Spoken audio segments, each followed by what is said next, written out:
Halo, selamat pagi, siang, sore, atau malam ketika kalian menonton video ini. Di video kali ini, kami akan membahas opini mengenai generasi terbaru Yamaha R3 yang sudah dirilis di Eropa. Nah, seperti apa sih detail spesifikasi dan perubahan yang ada pada di motor ini dari generasi sebelumnya? Simak videonya sampai selesai.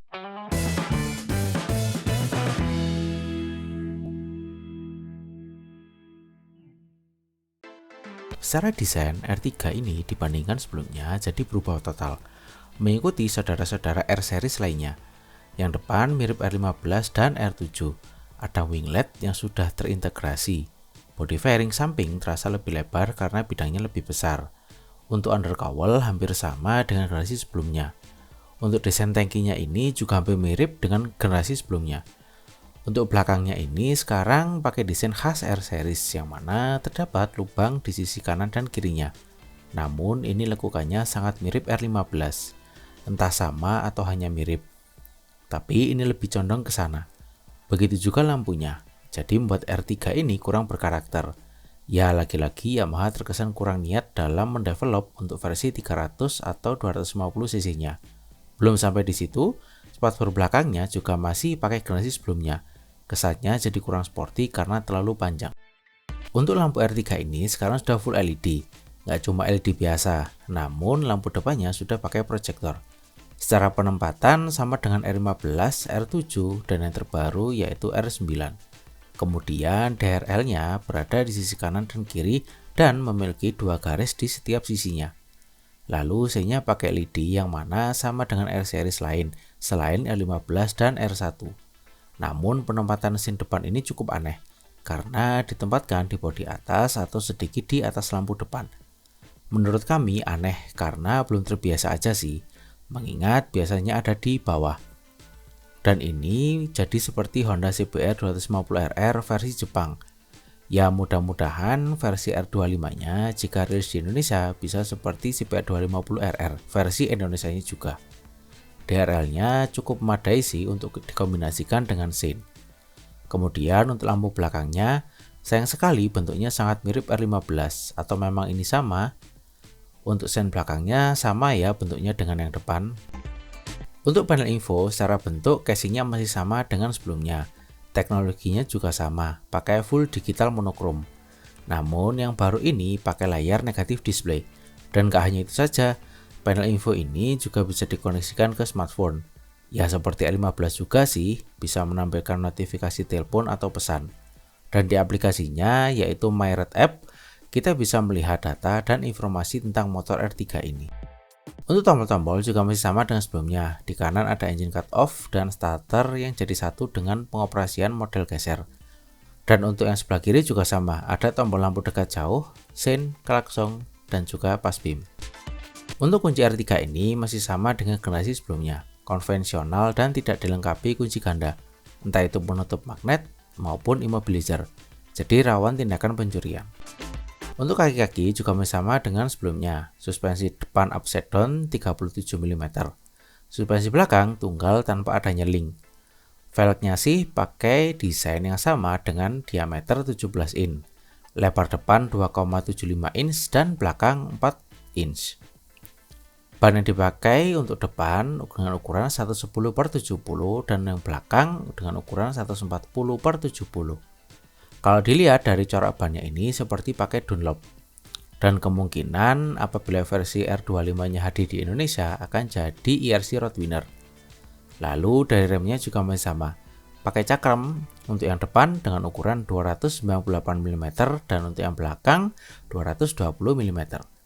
Lengan ayon juga pakai yang sama, tidak ada hager, hanya ada semacam pelindung suspensi belakang.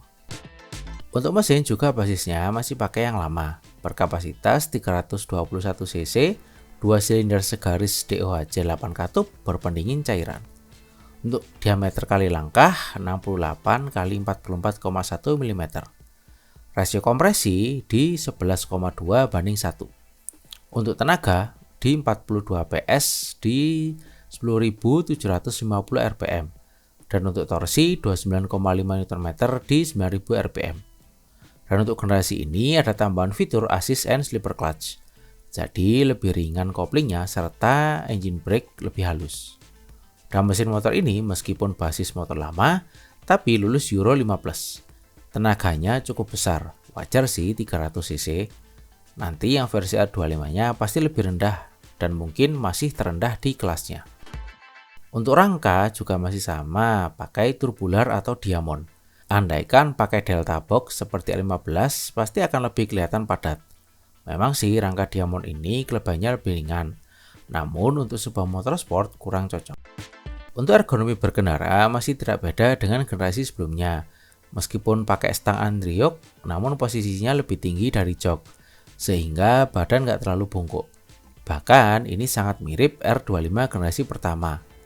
Lalu untuk joknya secara dimensi cukup lebar dan tekstur busanya jika dilihat juga sama dengan sebelumnya. Tergolong nyaman untuk di kelas sport. Ditambah joknya rendah dan area selangkangan nggak lebar. Masih oke dipakai orang yang tingginya di bawah 170 cm. Kemudian posisi kaki naik ke pijakan juga nggak terlalu mundur dan tinggi. Untuk ergonomi penumpang juga nggak jauh beda dengan sebelumnya, hanya ada perbedaan di joknya. Desainnya mirip R15 dan ada lubang kuncinya. Namun secara ketebalan busanya mirip generasi sebelumnya. Ya intinya motor ini untuk di kelasnya paling nyaman. Untuk dimensi pun di Yamaha R3 ini juga hampir sama dengan sebelumnya. Beda di ukuran panjang kali lebar kali tinggi saja, yaitu 2090 x 735 x 1140 mm. Lebih lebar 16 mm untuk lebarnya dan 29 mm lebih tinggi dari sebelumnya.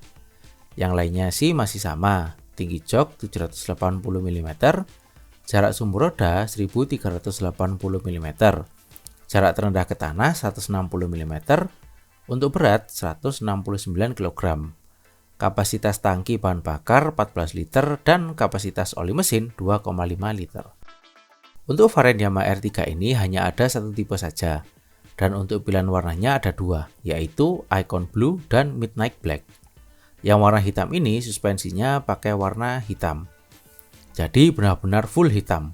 Ada sih sedikit dikal warna abu-abu minimalis. Sedangkan yang Icon Blue ini pakai warna biru khas Yamaha di bodi dan velg. Untuk spatboard depan pakai warna hitam, serta suspensi depan pakai warna emas. Untuk suspensi belakangnya pakai warna kuning. Untuk harga di website resmi Yamaha Eropa ternyata masih kosong.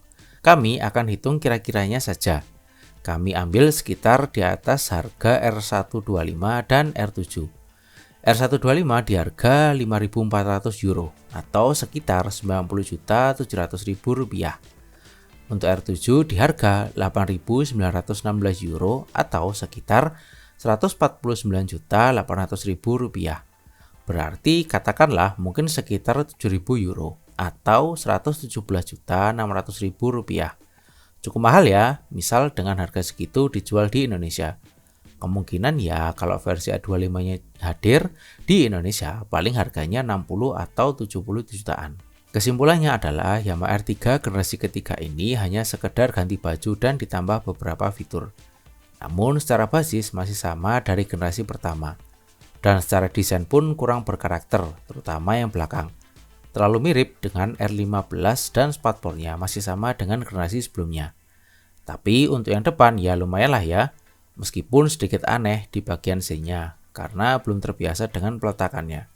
Jadi kalau kami nilai dari 1 sampai 10, kami beri nilai 6,5. Jadi sekian dulu untuk video pembahasan kami mengenai Yamaha R3 2025. Kalau suka dengan video ini jangan lupa di like. Apabila ada pertanyaan, kritik, atau saran silahkan komen di bawah.